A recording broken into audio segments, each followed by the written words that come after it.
Even though she comes from a fatherless home, dropped out of school, and is poor, she's still useful as a slave. At a dining table adorned with delicious-looking steak and lobster, Ryan said this with a laugh in front of my future parents-in-law. Being introduced in such an awful way, I immediately felt embarrassed. Throughout our cohabitation, I had my doubts about Ryan's behavior, but thinking we might become husband and wife, I tolerated quite a bit. Yet, to be spoken of so terribly when introduced to my future parents-in-law? Before I could worry about what the future parents-in-law thought, they suddenly burst into laughter. What's that, some kind of joke? Ryan, making a joke like that, huh? The future parents-in-law looked at Ryan with an easygoing demeanor. What? Ryan, unable to grasp the situation, looked at his parents with surprise. My name is Julia, and I'm turning 33 this year. I've had various jobs until now, but currently, I work part-time at a restaurant. I wanted to work full-time, but since my mom fell ill a year ago, I reduced my working hours to care for her. Caring for her after work every day drains a lot of my energy. But thinking about how Mom raised me, and now it's my turn to help, I find the strength to keep going. Mom suggests going to a care facility, but I want to spend as much time with her as possible. Knowing my feelings, Mom thanks me every day with a smile. Both my restaurant job and caring for Mom are my purposes in life. I'm always ready to take on tough tasks if it means being helpful to someone. Since I was young, Mom taught me, be useful to others. That way, it'll come back to you someday. The lesson had stuck with me. True to Mom's teachings, I've always worked hard at any job. As I focused on my career, I realized I was over 30 and should start thinking about marriage. I wasn't particularly keen on marrying, but recently, Mom seemed worried about my future after she's gone. To reassure Mom, I wanted to find a wonderful person and introduce him to her. Wanting to marry, the first thing that came to mind was a dating app. It seemed trendy, often featured in the news. Marrying someone from a dating app has become quite common. I was nervous about signing up, but it turned out to be quite fun. I was surprised by the sheer number of texts I received daily. However, many seemed to be just playing around, and Ryan was probably the first one I met who was seriously looking for a marriage partner. Ryan here. Nice to meet you. I first met Ryan at a cafe. It turned out we lived nearby, and he agreed to my date proposal. Ryan, with his handsome features, left a good first impression. He was a year older than me, friendly, and I instantly liked him. Turns out he's a lawyer. I wondered why someone as popular as Ryan hadn't married yet. I hope this isn't rude, but have you ever thought about marriage? I have, but I've always prioritized work. This time, though, I'm serious. I'm really looking for a marriage partner. I'd be happy if it's someone sincere like you. Ryan, effortlessly showing his interest in me, seemed skilled at complimenting women. We enjoyed conversations about his job and past romances. Ryan had been popular since his student days. Unlike me, who had limited dating experience, he shared amusing stories about being frequently asked out. By the way, there's something I want to tell you. What is it? I shared my complex with someone who might become my partner. I actually dropped out of school, I said. I've been working as much as I can, but right now, I'm part-time at a restaurant because of taking care of Mom. If you're okay with someone like me, I'd be happy to meet up again. I had never told a first date that I dropped out of school, but I thought Ryan would listen without laughing. Ryan listened intently and nodded seriously. Is that so? You must have had tough times. But now you're working admirably. There's nothing to worry about. Ryan's words nearly brought tears to my eyes. He acknowledged me, regardless of my status or education. Feeling genuinely relieved, I felt safe. After that day, we met several times.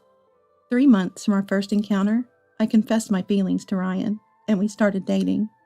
It was my first time confessing to a man, and I was incredibly nervous. But Ryan seemed like my ideal man. It wasn't about his career as a lawyer. It was how he talked to me with sincerity, treating me as an equal that made me happy. I shared my feelings with Ryan, And when Ryan said, "I like you too, Julia," I felt the utmost happiness. Ryan even mentioned considering marriage with me, so we started dating with that in mind. The thought of a future with Ryan, not just as a boyfriend, but a fiancé, excited me. I finally understood why my friends always gushed about their boyfriends. The joy of being with someone you love is irreplaceable. But at that time, I didn't know. I didn't know that my relationship with Ryan would take an unexpected turn. "All right, take care of cleaning, laundry, and cooking. I'm busy from morning till night with work." When we started dating, we talked about moving in together quickly, considering our ages. We found a suitable apartment in the city, agreeing to split the rent. Honestly, I wished Ryan, who earned more, would pay a bit more, but I didn't feel right complaining given my situation. Then came the first day of our cohabitation. I was shocked by Ryan's words. Cleaning, laundry, and cooking? Does that mean I have to do all the housework? I have to take care of Mom at night. "Of course, I'm an elite lawyer, and you're a part-time dropout. I'm busier and earn more, so it's only natural for you to handle the housework." Ryan was belittling me for my lack of education and part-time job, expecting me to do all the chores. His attitude in stark contrast to when he praised me as admirable during the confession confused me. What does this mean? Is this the real Ryan? Or is he joking? Many questions came to mind, but this didn't seem like a joke. Then Ryan must be serious. Could it be that Ryan's true nature is like this? Pretending to be solid and charming a woman, then showing his worst once he's got her? I've heard that some men change after starting a relationship, but Ryan was on another level. He pointed out my insecurities and dumped everything he found bothersome on me. "I'm off to work then. Take care of what I asked, okay?" Ryan left for work without listening to my side, plunging me from happiness to despair. Living with Ryan wasn't just about being burdened with chores. He often went out for meals after work, claiming it was for work relationships, and more often than not, his dining companions were women. I knew this because Ryan would tell me, "I'm going out with a woman for dinner today." It seemed like a brazen attitude from someone with nothing to hide, but he should consider my feelings. Even if Ryan claimed to like me, his attitude since moving in, treating me like a servant, made me doubt it. Once he went out for dinner. He often didn't come back until late at night. I usually got home in the evening, but I immediately headed to Mom's place every day. Thankfully, Mom's house was close, but juggling part-time work, all the house chores, and caregiving exhausted me daily. Sometimes Ryan would go out without a word, leaving the meals I prepared wasted. Moreover, when he came home drunk, he saw the meal I'd prepared and said, "What a waste of ingredients. Why did you even make this?" "I thought we were going to eat at home today." "What? Since we haven't been eating at home these days, you should have figured it out. Do I need to spell out everything? This is what you get with a low education level." Despite Ryan's lack of communication being the issue, his berating me for my lack of education made me angry. The reason Ryan had never married must be because he masked his true nature and deceived women. That's the kind of person Ryan is. I was the one who was fooled, but I refused to be subservient to Ryan. I wondered how I could get back at him. 2 months into our cohabitation, while cleaning Ryan's room, I stumbled upon his laptop screen, accidentally left open. WhatsApp was left open, and a particular message caught my eye. It seemed unread by Ryan, but with a multitude of notifications, I hesitantly opened it. This is... I was shocked by the content of the messages.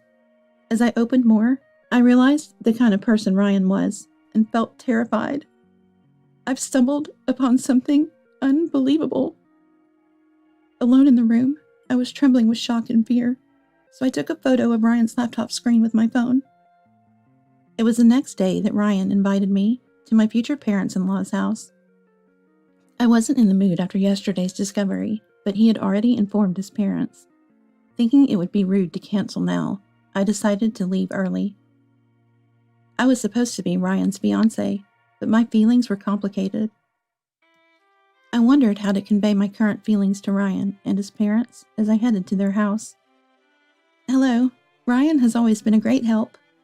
I greeted them immediately, but when I saw the faces of Ryan's parents, I was utterly shocked. I recognized those faces. Julia, could it be? Ryan's father, Eric, and mother, Megan, seemed eager to say something, but Ryan quickly complained of hunger, and we all headed to the table. Hey, what are you doing, Julia? You shouldn't be sitting. Get the meal ready. What? I was stunned, as were Eric and Megan. Eric and Megan were surprised. So was I. I didn't know what to do, being asked to prepare a meal in someone else's home. Of course, if I had known from the beginning, I would have prepared something, but being suddenly ordered by Ryan, I panicked. The meal is already ordered for delivery, so no worries, Eric kindly said, but Ryan laughed. No need for delivery. Julia should have prepared it. Eric and Megan looked astonished at Ryan's words. Eventually, the doorbell rang, and the delivery person brought delicious food. Eric and Megan set the delectable dishes on the table. Let's eat, they invited. Ryan started to introduce me to Eric and Megan. She's from a fatherless home, dropped out of school, and is poor, but useful as a slave.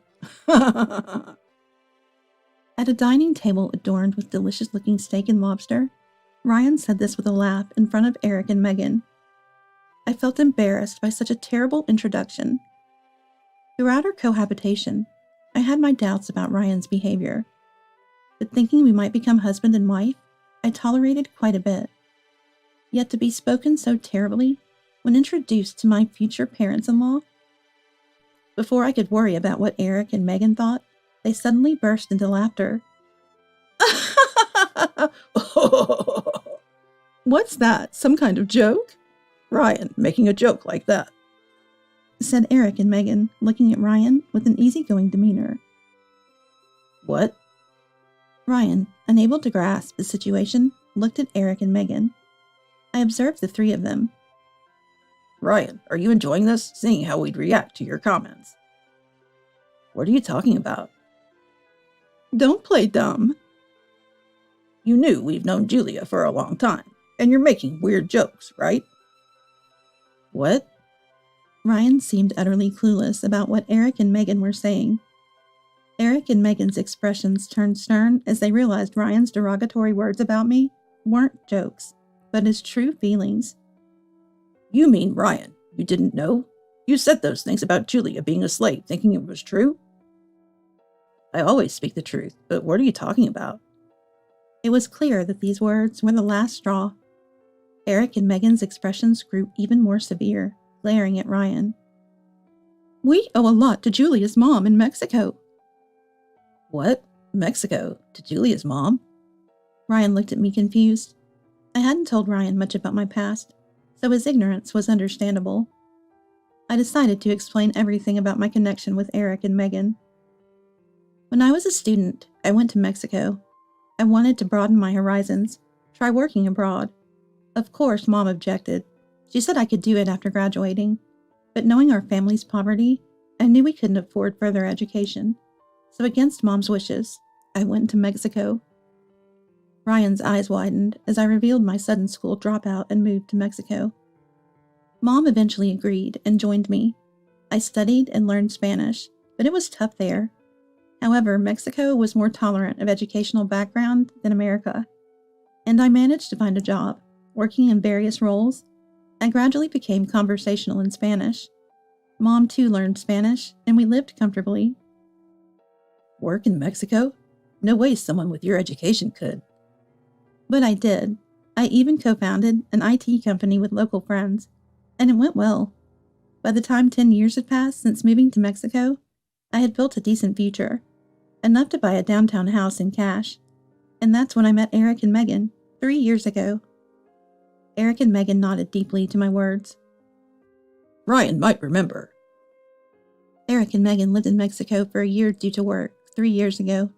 Ryan stayed in America. At that time, they were struggling with Spanish, and we helped them. Yes, Mom and I used to host events for Americans in Mexico on weekends. That's where we met Eric and Megan. They were new to Mexico, and we started meeting frequently, helping them with Spanish and life in Mexico. Eric and Megan were grateful to learn about Mexico from Mom and me. We have fond memories of coffee and sightseeing with them. So meeting them here today was beyond my wildest dreams. They had mentioned having a son, but never went into detail. Such an incredible coincidence, but now I've accepted this reality. Mom and Dad knew Julia? I didn't think so, but it's true. That's why we knew from the start Julia was a good person. We couldn't believe Ryan speaking ill of her. Megan glared at Ryan with a furious tone. Ryan let out a gasp. A year ago, when Mom's health declined, I returned to America, but I still work remotely for the IT company. My colleagues trust me. At the restaurant, my ability to speak Spanish is valued. I may not have high education, but I've worked hard in everything I could do. Ryan's face turned pale. He was clearly shocked to learn that the person he had been belittling was actually successful. Why didn't you tell me such an important thing, Julia? You're wealthy. In that case, let's get married after all. I won't make fun of you anymore. Ryan now spoke in a brighter tone, apparently having changed his mind upon learning of my substantial wealth. But I wouldn't be fooled by Ryan's superficial words. What are you talking about? I no longer intend to marry you, Ryan. Do you realize how painful it was when you started living with me under false pretenses, then showed your true colors? Oh, and speaking of deception, Ryan, you've been scamming clients using your status as a lawyer, haven't you? What? Scam? What are you talking about? Ryan's demeanor changed drastically, becoming hostile when he realized I had no intention of marrying him. He seemed visibly shaken by the mention of fraud. I accidentally saw your laptop in your room yesterday. There were numerous complaints and messages addressed to you. I'm sorry for the snooping, but the words of the clients you charged with fraudulent fees were quite legitimate. I even have evidence. I presented the photo I had taken of Ryan's laptop screen, causing his face to contort while Eric and Megan's expressions grew even sterner. You call yourself elite, yet stoop to scamming people? You're the worst. Let me guess, you spent all your money on nightlife and got into debt? And as soon as you found out about my assets, you tried to take advantage of me. Truly despicable. Eric and Megan are such respectable people. It's a pity. Please consider my engagement with Ryan null and void.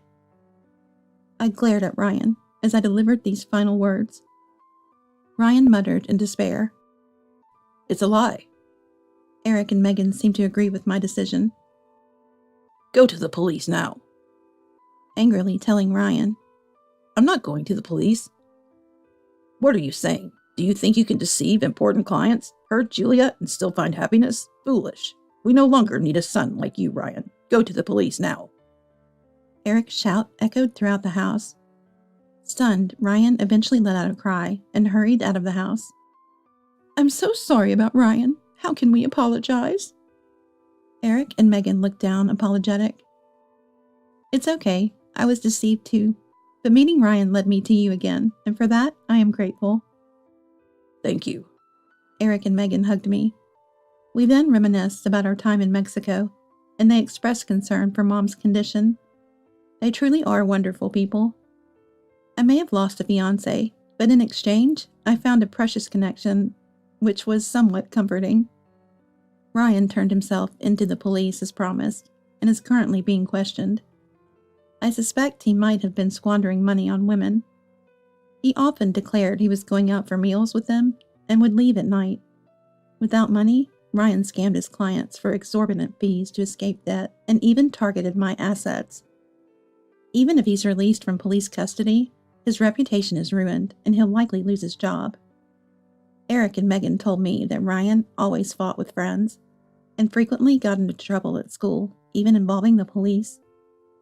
How a person like Ryan came from them is a mystery, but now he's reaping what he sowed. They have no intention of letting Ryan return home. I believe Ryan shouldn't cause them more trouble. He's probably in despair now, but there's no room for sympathy. He should repay his debts on his own. Meanwhile, I continue to keep in touch with Eric and Megan. They'll soon visit Mom's house, eager to see her. Though I lost a fiancé, I'm glad to have formed such important bonds. Life with work and caregiving is tough, But I want to cherish those who care for me and keep moving forward positively